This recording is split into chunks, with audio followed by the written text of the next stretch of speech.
Ugh, it's such a hassle to be called in like this. I had to be hospitalized for an injury and needed a guarantor signature, so I asked my eldest son's wife, Olivia, to help. But Olivia just keeps complaining. To begin with, she looks down on me because she knows I live on a $700 monthly pension. The wedding gift was just a cheap one, barely $1,000. It's unbelievable.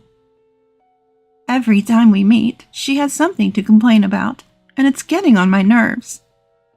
I manage just fine on $700 a month, so why does she feel the need to belittle me like this? Isn't the thought that counts for a wedding gift? Being judged solely on the amount of money is just... I tried to avoid Olivia as much as possible because talking to her just put me in a bad mood. Then one day, Olivia told me she wanted to cut family ties. I'd really rather not have to take care of you in your old age, just because you're my husband's mother. She probably thinks I'll be in a bind if she cuts me off. Olivia grinned triumphantly. Would that actually be a bad thing? Huh? Ignoring Olivia's confusion, I decided to sever the family ties. A few months later, Olivia found out something shocking and came storming into my house. I am Marie, 68 years old. I live alone in Boston. My husband passed away 2 years ago due to a worsening chronic illness. Now my younger son and his wife live nearby and look out for me. My eldest son, John, works for a global company and is too busy to come home often. However, he always sends me flowers and gifts for my birthday and Mother's Day. The same kind-hearted John announced at 38 that he'd finally found someone he wanted to marry. We decided to have a family meeting at home, and John brought Olivia. She was incredibly cheerful, and the meeting ended on a positive note, leading to a smooth engagement. The wedding was scheduled for 6 months later to accommodate John's busy schedule, but I took the wedding gift to John's house as soon as they registered their marriage. Mother-in-law, thank you for coming today. Oh, don't mention it. I'm just here to give the wedding gift. Oh, I'm so excited. I give Olivia the dishware I bought as a wedding gift, beaming with joy.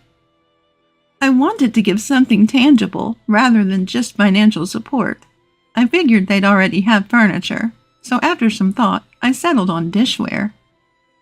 But the moment Olivia sees the wedding gift, she freezes. Wait, this is the wedding gift? Yes, it's a set of matching teacups. I thought they were cute. Is something wrong? I start to worry that maybe it's not to her taste. However, the response I get is completely unexpected. You're giving me this cheap stuff as a wedding gift? Cheap? Are you kidding me? A wedding gift should be around $10,000, right? I thought you were rich because you lived in a nice house. Was I wrong? Oh, Olivia! I'm taken aback by this sudden change in Olivia. Her gestures, her tone, everything is different. There's no trace of the polite and cheerful Olivia I met at the family meeting. How are you making a living right now, mother-in-law? I'm on a pension. How much is the pension? $700. Ugh, you really are broke. What a scam.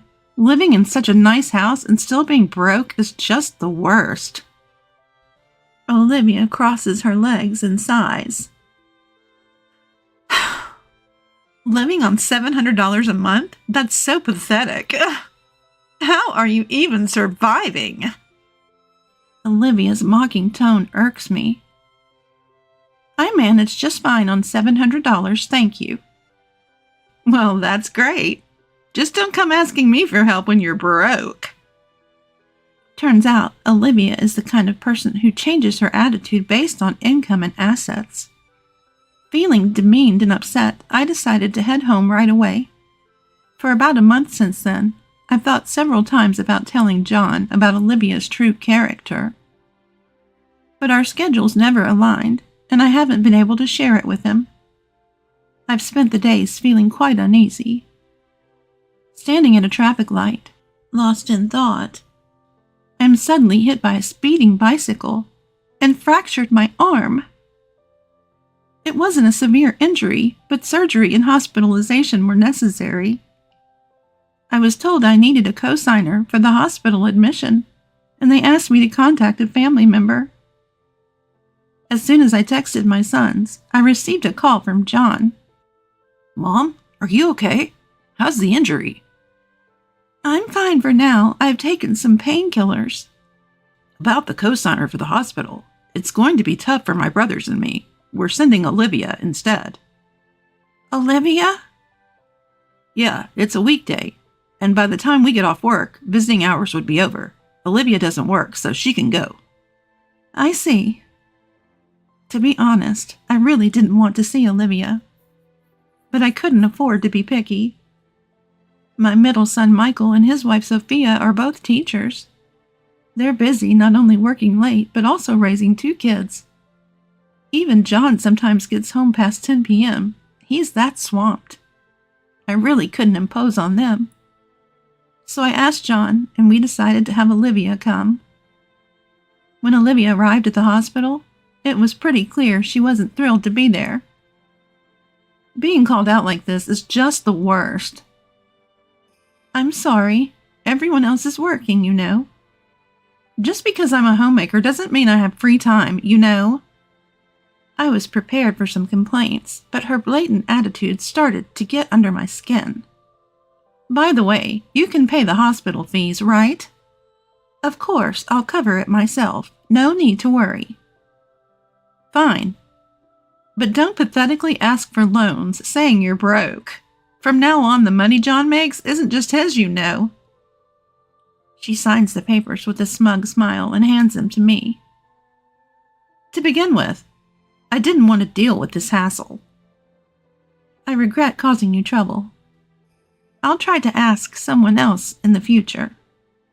You better. The thought of more caregiving or hospital stays is depressing. I really don't want the hassle of looking after you in your old age. Her rude behavior made me want to limit my interactions with Olivia as much as possible, and couldn't wait for her to leave. Why did I have to put up with such harsh words when I didn't even want to be hospitalized? It was hard to accept. Don't worry, Michael and Sophia are around, and I'll make preparations so I don't inconvenience anyone. I tried to act as normal as possible. I didn't want to stir the pot, especially in front of the nurses and other patients. Then go ahead and do as you please. Don't come crying to me when no one helps and you regret it later. I'll make sure it doesn't come to that. Good, because even if you play the "I'm the eldest son's daughter-in-law" card later, it won't help. So why don't you sever family ties right now? She probably thought that saying sever family ties would make me uncomfortable. But honestly, I wouldn't be bothered if I cut ties with Olivia. Worst comes to worst, I'll manage my later years even without my children's support. I'm okay with it. But what about you? Huh? Of course it's fine. Despite being taken aback by my unexpected response, Olivia nodded. She probably thinks I'll be in trouble without my kids' support because I'm poor and live alone. All right, let's sever family ties then. I won't contact you anymore and I'll delete your number. Do whatever you want. You're such an annoying old hag. Olivia, irritated by my laid-back attitude, stomped out with exaggerated, heavy footsteps. I had planned to help with the wedding expenses, but after seeing Olivia's attitude, I decided against it. There's no way I'm giving money to someone who talks about cutting off family ties. I swore to myself that I'd never rely on Olivia. Then I had my surgery and was discharged from the hospital a few weeks later. I continued with my rehab and carried on with my life. Even while hospitalized, I remembered how Olivia severed our family ties. I was determined never to depend on my children. So I didn't ask for help after I got out of the hospital. But on the day of my discharge, My second son and his wife came to help without a word. And it didn't stop there. They frequently assisted with groceries and other errands. Sophia, you're busy with work. You don't have to go out of your way. Isn't it inconvenient with just one arm? Don't hesitate to ask for help. I'm doing it because I want to. Sophia's kindness touched my heart. I found myself getting angry when comparing Sophia to Olivia. I haven't had any contact with Olivia since. I even thought about canceling my plans to attend her wedding and reached out to my son.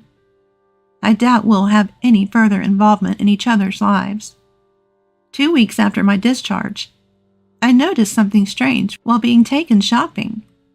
Sophia, do you hear that odd noise coming from the car?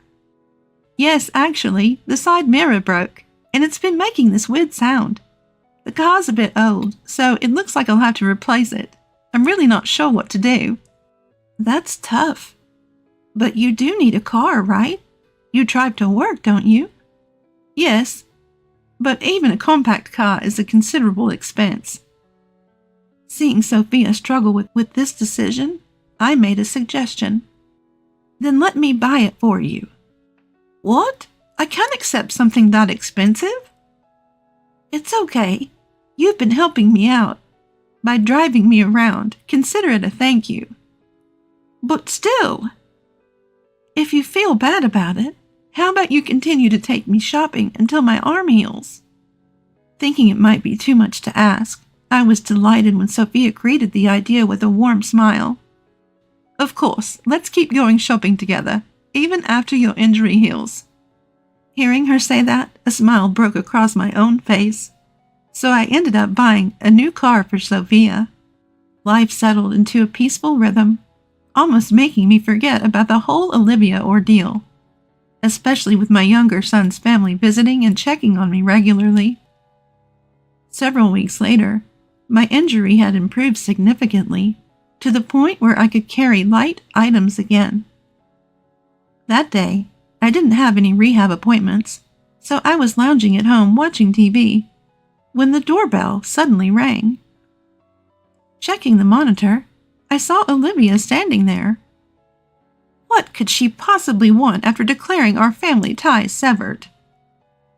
Suspicious? I opened the door, and the moment she saw my face, she started shouting. What's the meaning of this? What's gotten into you? I can't think of anything I've done to deserve this anger. I saw Sophia, your son's wife, driving a brand new car the other day. And what's your point? Don't play dumb. That nice car is worth over $10,000. There's no way she could afford that on a teacher's salary with kids. When I asked her how she got the car, she said mother-in-law bought it for her. Well, yes. She mentioned her car was breaking down and needed replacing, so I gifted it to her. I don't see what's wrong with giving a car to my son's wife. You never give me anything, yet you spoil Sophia? You're truly a terrible person for showing such favoritism. If you can easily gift a car, why not contribute more to our wedding?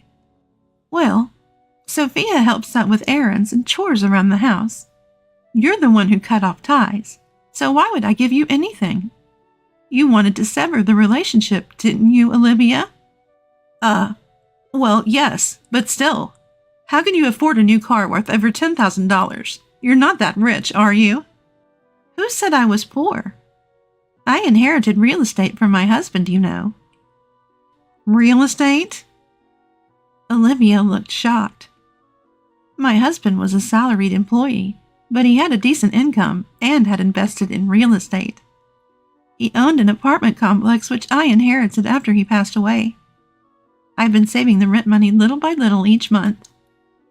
I get by just fine on my pension, but I like to travel every year, so I've been saving up. I'm not hurting for money, and if worst comes to worst, selling the property could net me several $100,000. Several $100,000? If you have that much money, you should have said something. Why should I? You're the one who misunderstood. I never said I was struggling financially or that I needed to borrow money. Stop lying. This is infuriating. I sighed at Olivia's childish tantrum. Why would I go out of my way to brag about my assets? That would be embarrassing. She's glaring at me, clearly not convinced. I wasn't deceiving you. Originally, I had thought about contributing money for the wedding, but then you said you wanted to cut ties with the family, so I changed my mind. Why? It's your son's wedding. Aren't you happy for him? I was happy for John's wedding, but I didn't want to give any money to you, Olivia. Why would you say that? If you have the money, then what's the problem in sharing some? Everyone's being so stingy, it's making me mad. Olivia started stomping her feet on the ground. Is a 30-year-old woman not embarrassed to act this way just because things aren't going her way? Why do you want so much money in the first place? What? Isn't it obvious? I want to have fun. And there are a lot of things I want to buy. John only gives me $2,000 a month, saying that's enough. $2,000 isn't enough for you? Of course not. Even a decent bag costs at least $5,000. I shook my head at Olivia's reckless spending. I truly wondered how John could have fallen for such a woman. Olivia's anger showed no sign of warning, and her complaints about John were endless. I even married John thinking he had money. If I'd known he was this stingy, I would have never married him. Is John really that stingy?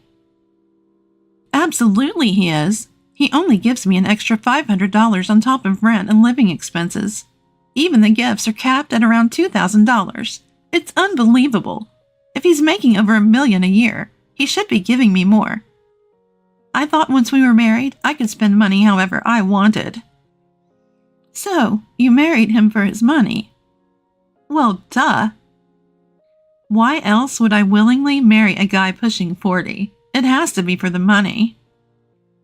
At that moment, my anger boiled over. There's no way I could forgive someone for belittling my precious son like this. Just as I was about to yell at Olivia, John approached from behind her. Let's get a divorce then. What? John, what are you doing here? I heard from Mom that she still won't attend our wedding because she wants to cut ties with you. So I came here to get the full story. Overheard you two arguing and decided to stick around. You had quite a lot to say, didn't you? This isn't what it looks like. Olivia looked panicked, breaking into a cold sweat. I had no idea John was even here. Ignoring the flustered Olivia, I continued to speak. So you came all this way. How long have you been listening? From the part where you were talking about how you could afford to buy a car despite being poor. So you've heard most of the conversation. I've been labeled as poor, and someone who she won't take care of in my old age. That's why she wants to cut ties. No further explanation was given for not attending the wedding. John nodded, his expression stern. I don't need any more explanations. I understand Olivia well enough now. No, you've got it all wrong. This is a misunderstanding. It's not a misunderstanding. I heard you clearly say you're in it for the money. I can't be with someone like that. Let's get a divorce. Wait a minute, now of all times? I quit my job because we got married. Olivia desperately grabs onto John's arm, shaking it. But John shakes off her grip, shooting her a cold look. That's not my problem. I hope you find a new job soon. Don't be so heartless. I can't live without you. I have no place to go and no savings. Why don't you sell your clothes and bags for cash? That should get you through a few days. Although I don't know who would rent an apartment to someone without a job. Stop it. Don't say that. I even bragged about marrying you to my friends. How can I tell them there's no marriage now? It's too embarrassing, please.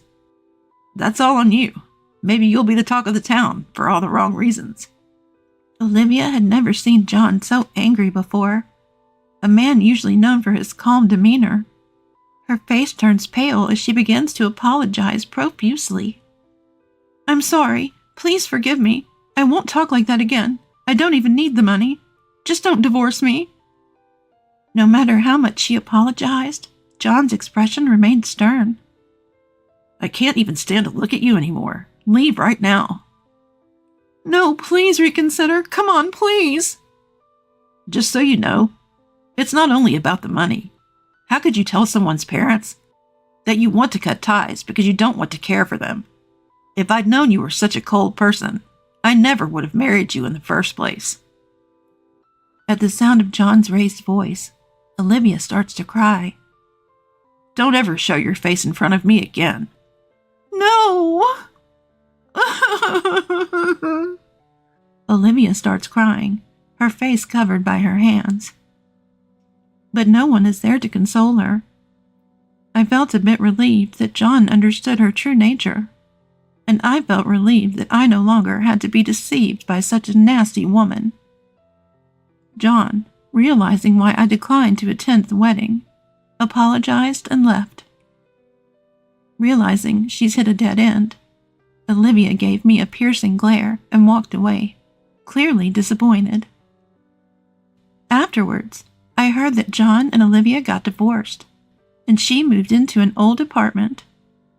Before their marriage, she apparently worked as a receptionist at a shopping mall, but was on the verge of getting fired due to her poor work attitude. It seems like she wanted to marry someone wealthy so she could quit her job quickly. Unable to find another job due to her lack of qualifications and skills, Olivia apparently started working nights. Olivia, now over 30, apparently isn't making as much money as she'd hoped. And I hear she's living a pretty frugal life while complaining all the way. On the other hand, it looks like John has found a new love interest. I was worried about how quickly he'd move on, but after meeting her, I found she's a genuinely calm and sincere person. She herself had been married, cheated on, and then divorced. That common history of divorce brought them together. It's funny how divorce can lead to new beginnings, but I feel more at ease with her. We work together and know each other's character well. John said this with a smile. I consider myself most fortunate to have married and met my children. So I hope John can find a loving family through marriage as well. But marriage isn't the only path to happiness. Some people are choosing not to marry these days, and there's no need to rush into it. If you meet someone wonderful and feel like you want to marry, then go for it. I hope John finds his way to a happy life from here on out.